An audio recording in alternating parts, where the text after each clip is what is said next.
Hey everyone, welcome to Janjo. It is I, Jesse from Janjo, and my guest here. If you can introduce yourself. Hi, this is Ishan, also known as the Epad. Yep, and E3 is a thing that happened. So let's talk about it. Alright, I guess we will start with Nintendo. Overall, I thought this was a 50-50 E3. Like, I think there's a lot of stuff from other conferences that didn't really do well, but I wasn't really blown away with this one. The ones that did well, in my mind, what it seemed like was Microsoft had a good conference, but Square and Nintendo had the best conferences. Yeah, I can agree on that. Everyone else was kind of borderline bad to not really anything happening. I felt like this E3 definitely felt like a very filler thing. You definitely tell that 2019 is not going to be a big year for gaming. There's going to be stuff coming out, but there's nothing really innovative going on. Just kind of things to hold us off until whatever happens next year. Yeah, whatever happens with Xbox's next console and PlayStation's next console. Yeah, potentially Nintendo's next Switch model. So Sony was sorely missing from E3, but at the same time, I feel like if they were there, they probably wouldn't have done that much either. Yeah, there's always one company missing from E3. Like, wasn't Nintendo missing last year? No, last year they had a direct. Well, I know, like it was some year recently they they didn't really do much of anything at E3 to have their thing, but they did have a decent amount of stuff. I mean, there's things throughout it. There are five main things I was excited for, but you can share your thoughts for. Yeah, E3 for Nintendo was solid. I mean, E3 for Nintendo is usually just a direct. So I don't really expect it to be like that amazing. I just treat it like a standard direct, but this one was pretty good. Especially after the last one. The last one was also pretty good as well. I believe the first thing they showed was the Smash Brothers DLC for the Dragon Quest hero. Yeah, hero. Yeah. He was just called the hero because he's yeah. Yeah, which I don't personally care for. It's just another anime-looking sword fighter, but I understand it. Dragon Quest is huge in Japan. It makes sense. Closest thing we'll get to Goku. Because it's, obviously designed by Akira Toriyama. And plus we get a bunch of different character designs throughout the Dragon Quest games. Oh yeah. They put slime stuff. There's a slime Switch controller that they're coming out with.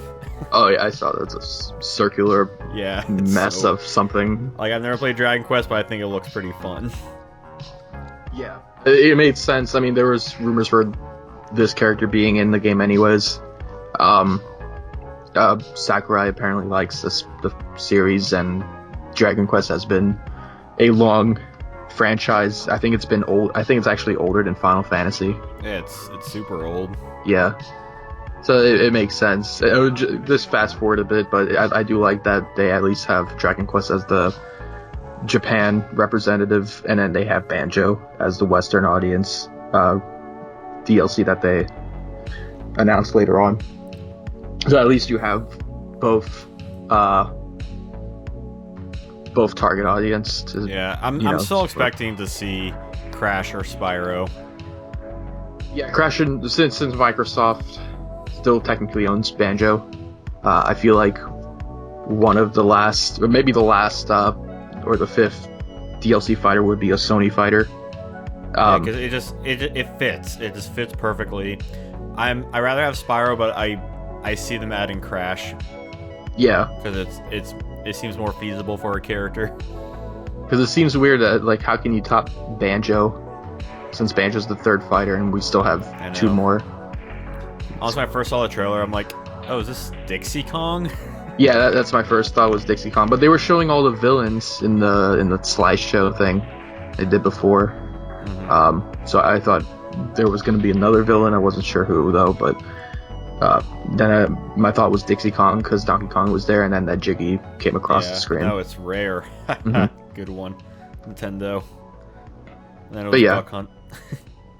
But yeah, I'm excited for both characters. I mean, I'm still not like upset or expecting anyone that I really want. I've been fine with the Smash Ultimate fighting roster. No, like I don't really care for Joker, but I mean, whatever. It's stylish. I don't really care for Hero, but I get it. Like, there's nothing that hasn't really pissed me off yet about the DLC.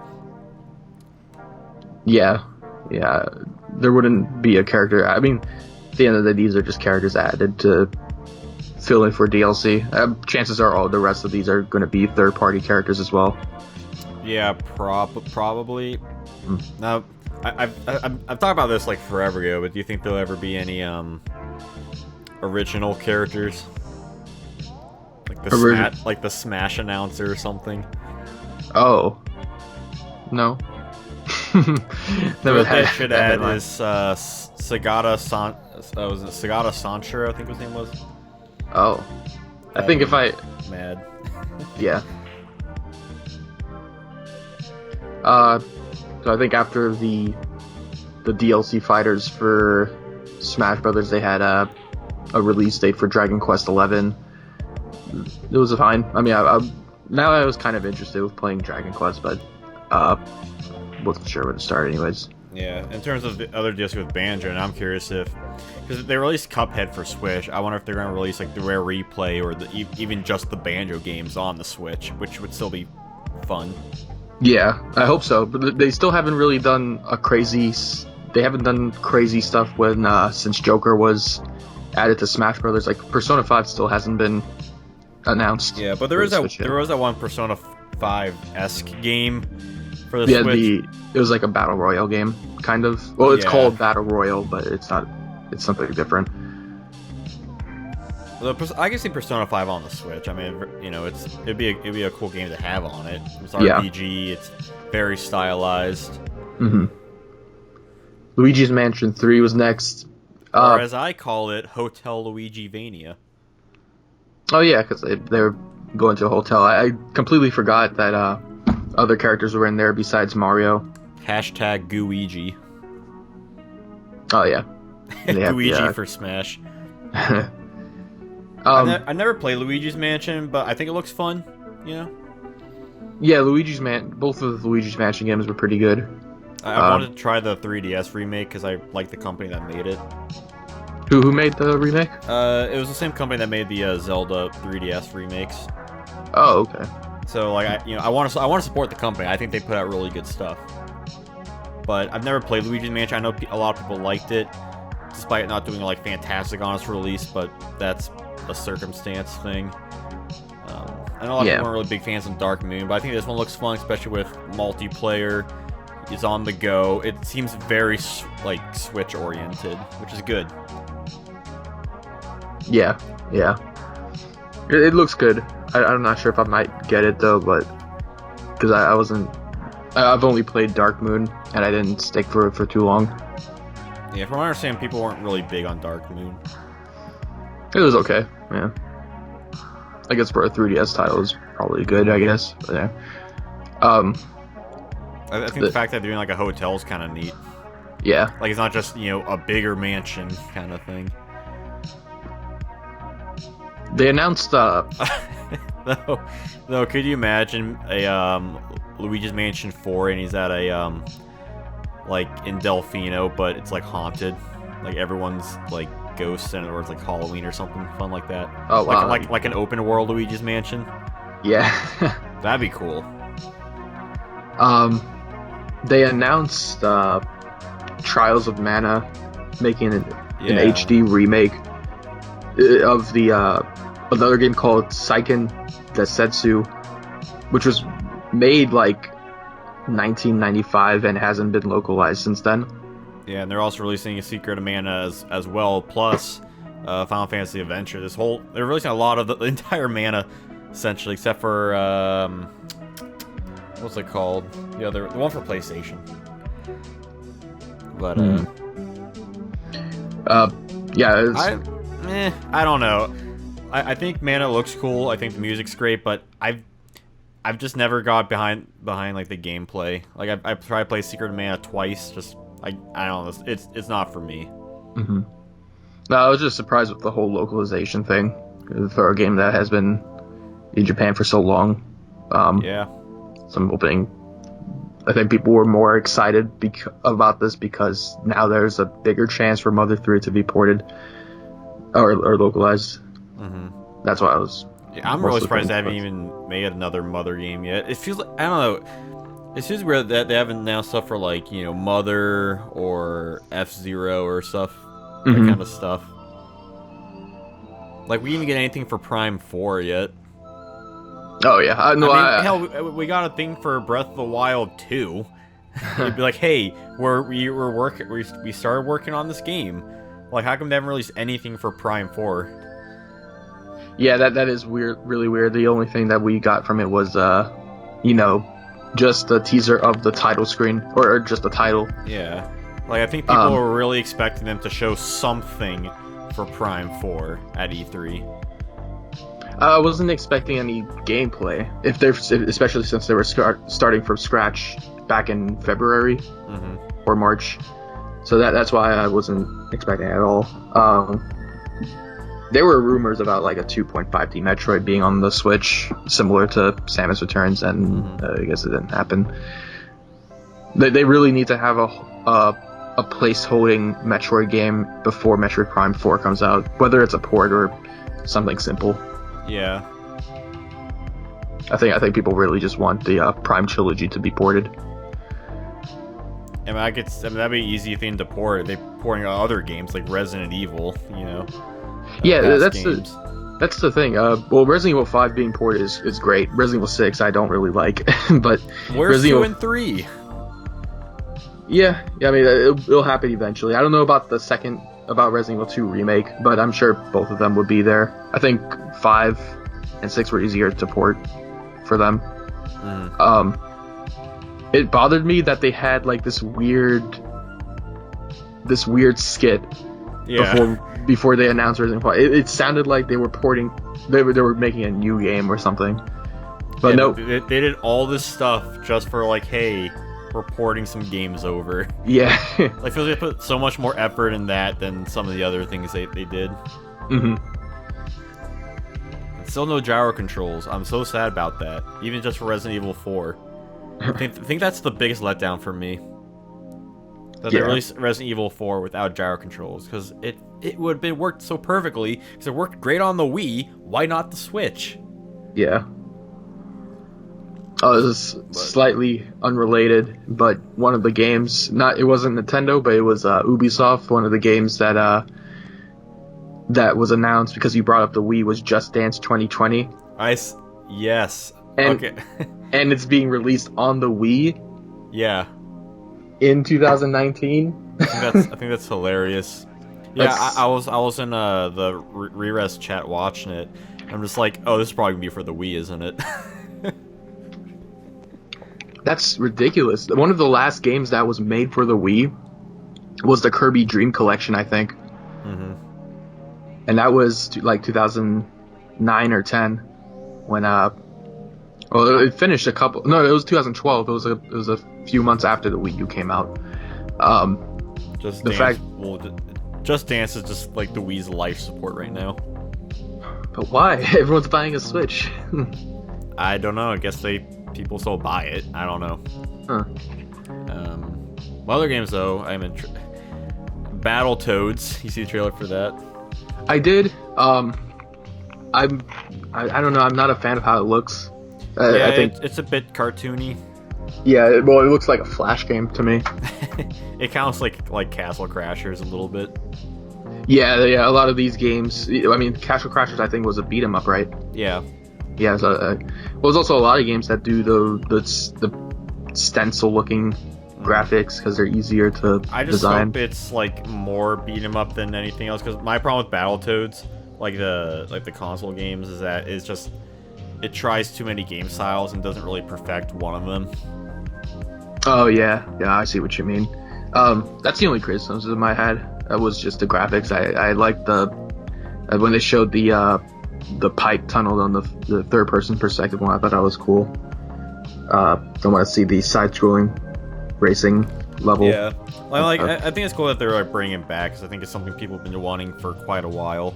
To see some sort of new Battletoads game. Have something. Some capacity. Have something for Rare to do besides. They haven't really done anything besides Rare Replay and Killer Instinct. Yeah. So, where's Conquer, man? Yeah. I think there are some things that really interested me. I was really hoping we'd see something more of Mario Maker. Oh, yeah, I think I was expecting more Mario Maker. I know they announced, they had the Mario Maker Direct a couple of weeks ago, and the game is being released at the end of the month. But I feel like there's still something that they're not telling us. The secret mode, the one blank part of the main menu, I think is just for everyone to find out on their own. If it even is a secret mode. I don't know. I think if it's some secret new game style, I think they want to show people what it is. Like I mentioned in my game style video. Also, my Banjo video, people were commenting after they announced Banjo, be like, this guy was right. Like, damn straight I was right. I don't fuck around with this. Damn straight. I saw that, going back to Banjo, but I saw when I was watching that trailer, I was just like, I had a feeling it was going to happen, but it's just the most surreal thing. Yeah, it's so surreal. I did record my, reaction to it. I haven't posted it anywhere, but, I just have a big, goofy grin on my face. Oh my god, you have to post it. I'm gonna... Maybe I'll put it in this video when I finish recording it, or something. Or if I can put it on YouTube, maybe, or Twitter, maybe I'll just throw it on there. Did you react to it blindfolded? No. Oh, you should have. I did think about doing a video where it's like a trailer for E3 reaction, but it's just completely emotionless, an emotionless reaction video. You have your blindfold on and you hear the Spiral Mountain music and you're like, oh, I can't have my blindfold off for this. I have to see this. Oh shit, is this Conquer? Let's see, I was hoping Breath of the Wild 2, I'm a bit interested about, because whether it's called Breath of the Wild 2 or whatever it's called, because they showed stuff for when they first showed it, I thought it was Prime 4. It was all dark and eerie looking. Yeah, I was actually expecting a Metro game, not Prime 4. Yeah, a lot of people were. Yeah. And then when they showed just Breath of the Wild, so everyone, oh, is this DLC? And it's oh, it's a sequel. Is it gonna have the same graphics? Is it? Maybe? I don't know. It's gonna look the same. Is it gonna be Breath of the Wild in the Dark World or something? Kind of my theory on it. I'm really hoping the gameplay is a bit more like classic Zelda. As far as classics, well, okay, so first, I think this game's going to be released much sooner than we think. It's using the same assets. Well, that's the thing. We aren't entirely sure if it will be. It says it's just getting started, so it could look a lot different. I don't think we'll see anything until 2021, personally. Either it comes out at the end of 2020 or at the beginning of 2021, like Breath of the Wild came out in the beginning of the year. Mm-hmm. That's my guess. So I'm expecting it's going to be another open world thing, and it sucks that it might be taking place in Hyrule again, because I like to see something different. I think it's going to be some Dark World. That's my theory on it. Oh, that's possible. I wouldn't some Dark mind World that, thing going on. Yeah, because they can't use the same world again, because that's just DLC at that point. Yeah. As far as what I would want to make it like traditional Zelda, I want traditional dungeons back. Mm-hmm. But that's really more classic items. I mean, they did a lot right with the items in Breath of the Wild, where you can do things your own way to solve puzzles. Yeah. I would still like to see classic items. Mainly the hook shot. I was surprised that was never. The two things I would really like to see. I mean, yeah, more items would be great. But I like them to really, really improve on the battle mechanics, because I did not like that in Breath of the Wild at all. And also, I hate every weapon broke so much.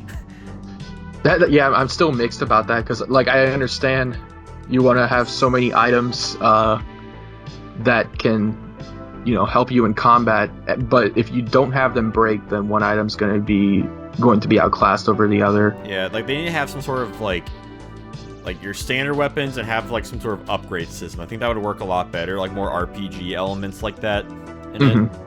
I think if they incorporate that, would work really well. There's going to be a gimmick in this, I think. A gimmick as in, like... I'm thinking maybe multiple characters. My guess. Ooh, yeah, playable multiple character. That'd be great. Because they've already shown, like, you can do all these crazy stuff with these characters, so why not play as, like, you know, a Goron, a Zora, you know, things like in Majora's Mask. Yeah, I was thinking a gimmick more like...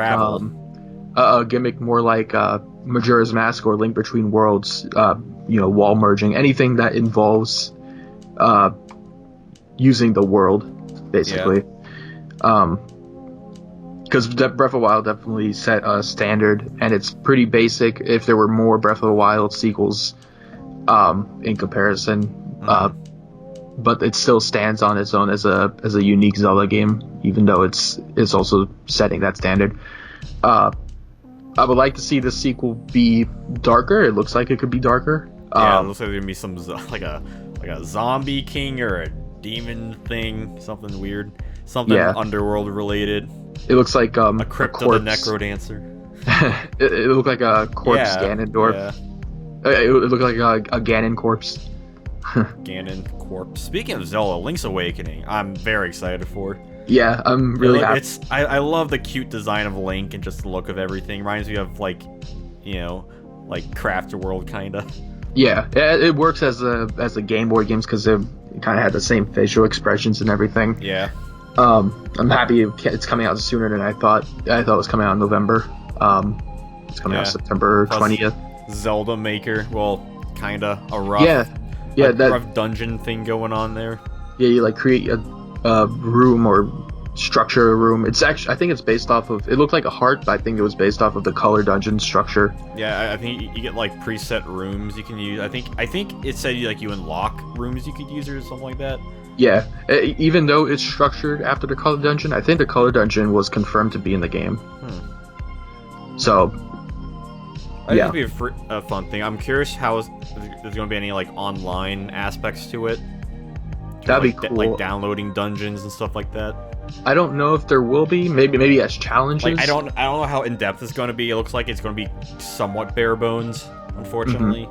I feel like there might be a spin-off based off of the dungeon itself in the future, though. Yeah, I mean, it could also just be a thing where Nintendo's testing the waters on a Zelda Maker. Yeah. I still think Mario Kart Maker should be the next Maker game. Oh yeah, that actually might be possible because Mario Kart 8 did a lot. Yeah, I mentioned plenty of stuff in my what Mario Kart 9 needs to have kind of thing. Yeah. But speaking of upcoming games, though, like there was still two other things for a Switch that really got me. I think one of them was Panzer Dragoon.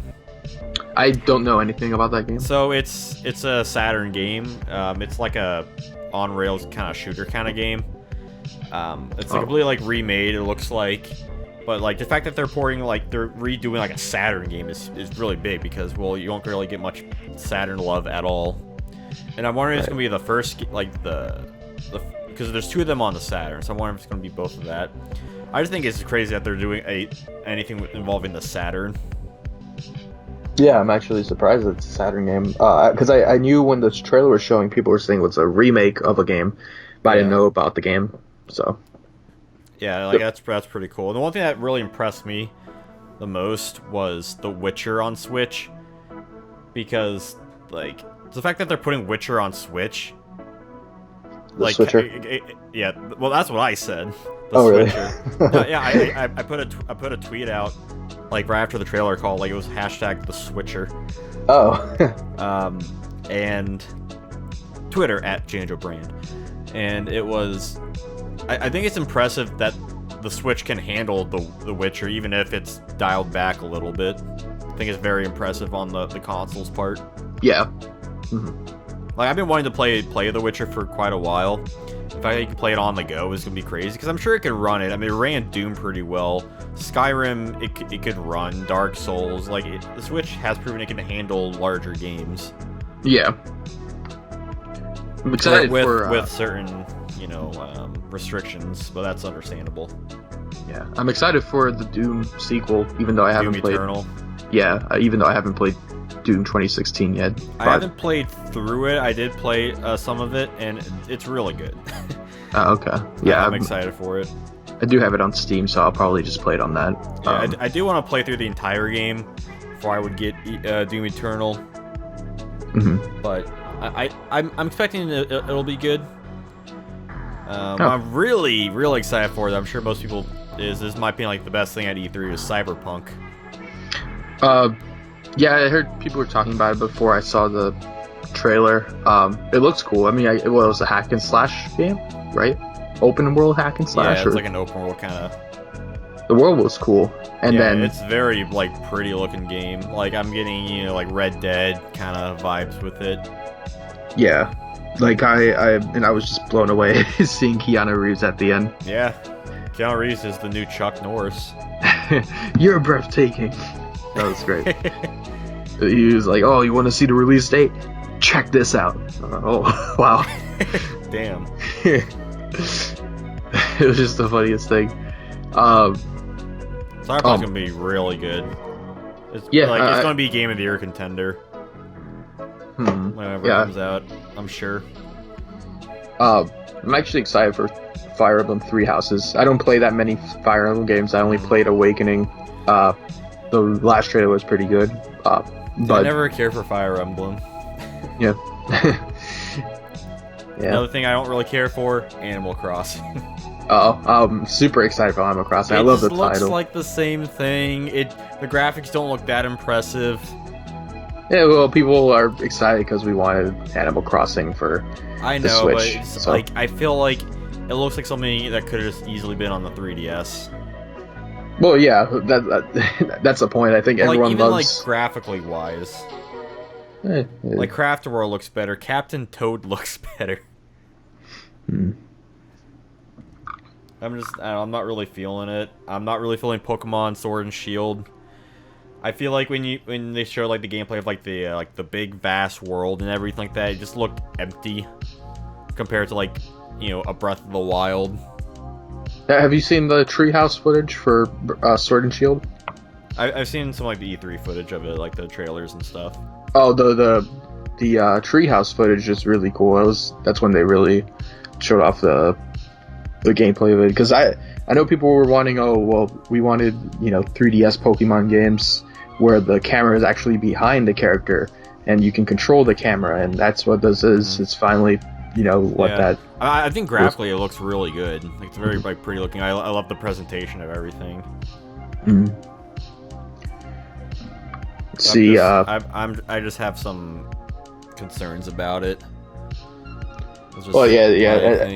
Later on, it was confirmed that you wouldn't be able to. So there's like a new storage Corgi Pokemon. What? There's a new Corgi Pokemon. Oh yeah. So there's a new cloud system called Pokemon Home, that. Yeah. And you can transfer. So there was something disappointing that it was announced today. You can transfer your Pokemon from past gen to Sword and Shield. However, today it was announced that you can only transfer Pokemon to Sword and Shield if they're available in the regional decks of Sword and Shield. Okay. So great, I guess we can't transfer every Pokemon that we've caught into this new generation game. It's like Ruby and Sapphire all over again. I wasn't too bothered by it because I don't catch every Pokemon, but I'm pretty sure in the future either a third installment is going to be made again. We'll have everything, or you could transfer everyone once you unlock the national decks.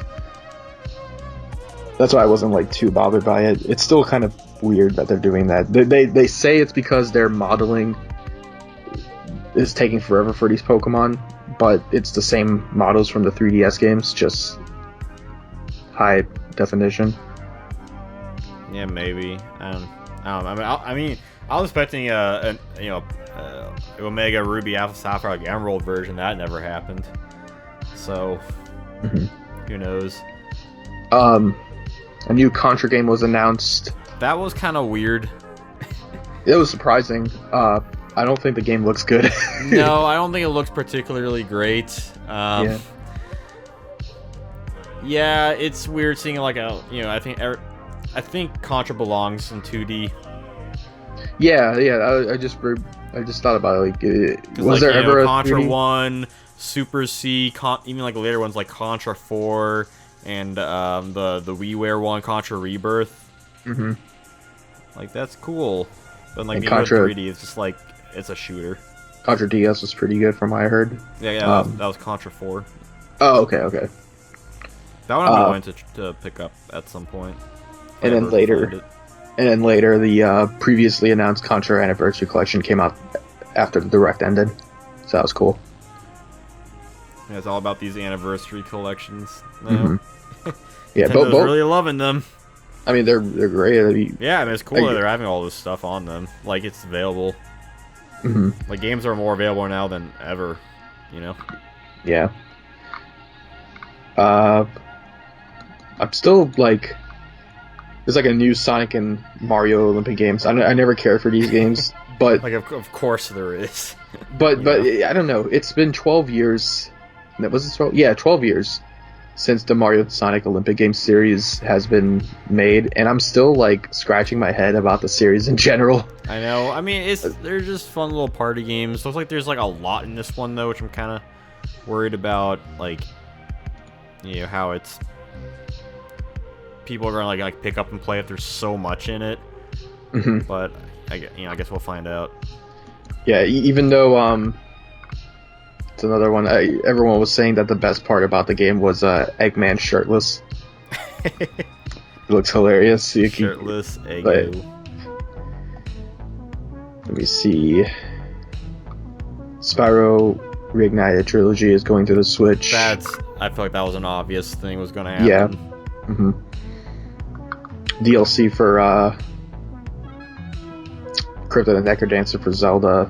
I'm still really hoping there's a physical edition of that. I'm excited. I just bought it on Switch today because it's at $4 now.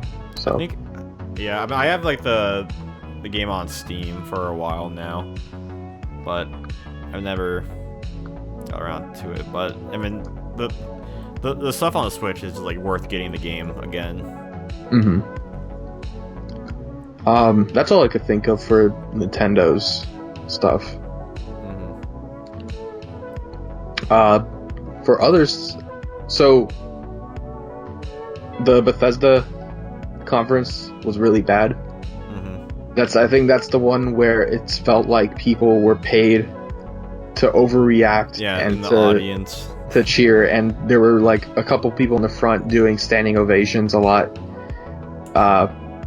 even though they were the only ones doing it. I know, it felt really staged.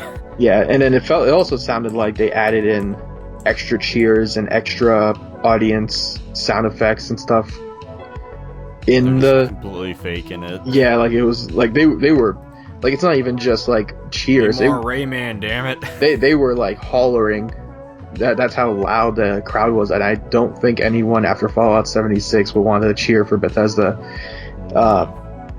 And then there was one guy in the corner who's like, yeah, after every sentence the guy up on the stage. Yeah, it's like, dude, saying, get out of here. Get out of here. What are you doing, man? Not much from Microsoft, not much from Ubisoft. But I think everyone really likes Square Enix for the Final Fantasy VII trailer. Yeah, I think it's going to be really good. I think the fact that they have basically like restarted working on the game, you know, when they did, I think it's really paying off. Is it still episodic?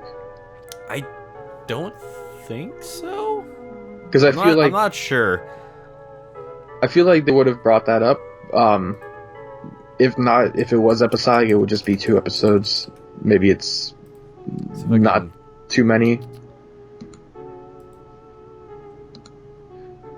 Okay, I think it still is episodic. Okay. This was yesterday. Just ask Katase how many games are going to be in the Final Fantasy VII remake. He said he can't say it because we don't know ourselves. They're in the process of planning out the scope for Game 2 right now, so yeah, it does look like it's going to be episodic. Okay. That's what But still, I mean, it's going to be good. I think the collector's edition is kind of expensive. Yeah. But it looks cool, though. I'm still sad we haven't got any Final Fantasy VI Remake yet. I cry every time. Those were my bigger highlights for that. Yeah, I mean, that was basically my main things were like Banjo, Cyberpunk, The Witcher, Panzer, like those kind of like the big ones. A lot of it was like Nintendo. But, yeah. Like, there were other like things that kind of like it's kind of neat, but like again, the main E3 wasn't like a huge thing. It wasn't anything super innovative going on. Just a lot of ports and sequels and like, oh hey, this is coming later, but that's about it. Yeah, Nintendo's still going to be showing off more gameplay of whatever game they have on the show floor in the next couple of days on the Treehouse. So there might be more stuff to show. So who won E3? That's a popular question every year. Oh, even though it's ridiculous. It seemed like Nintendo. I felt like people were over exaggerating as soon as Nintendo's thing ended. They were like, "Oh well, Nintendo won. It was pretty easy." I was like, "Oh." I still think I do think Nintendo won, but I still think it was just like not by like they didn't blow anything away either. Yeah. Like even as hyped as I was for Banjo, it's still like you gotta step back and be like, all right, what did Nintendo really show off here? Banjo, they showed that Microsoft and Nintendo are really having a good relationship going. They showed off that the Switch can run the Switcher, the Witcher, which is a big thing. And I also think the third thing I think Nintendo really proved on E3 is that third-party support is still alive and kicking for the Switch. It ain't going anywhere. They're getting support for the Switch, and the Switch isn't going anywhere yet. I think that's what they were really showing. I think they really hit on like those high marks that people may not be really thinking about. But those were the big things for me that Nintendo really showed. Nothing like groundbreaking, but it showed that everything's okay. Yeah. This year is going to be fine for me for picking up games, especially for Nintendo after E3. We'll got Mario Maker later this month, and next month I'm picking up Link's Awakening. Next month I'm picking up Three Houses, and then Link's Awakening's in September. Yeah, September, yeah. And then Sword and Shield's in November. And whatever else comes out between now and December, Yeah. So yeah, that was all my E3 thoughts. If you want to talk more about it, feel free to comment down below or on Twitter at Janjo Brand or at the Epad, or follow Ishan on Twitch. Was it at, or is it the? Yeah, it's the _Epad. Okay. And that's another place you can find him. So yeah. Any last words? Nope, I'm just excited for all these games. All right, yeah. So let's keep talking about it online. And until then, have a nice day. All right, bye.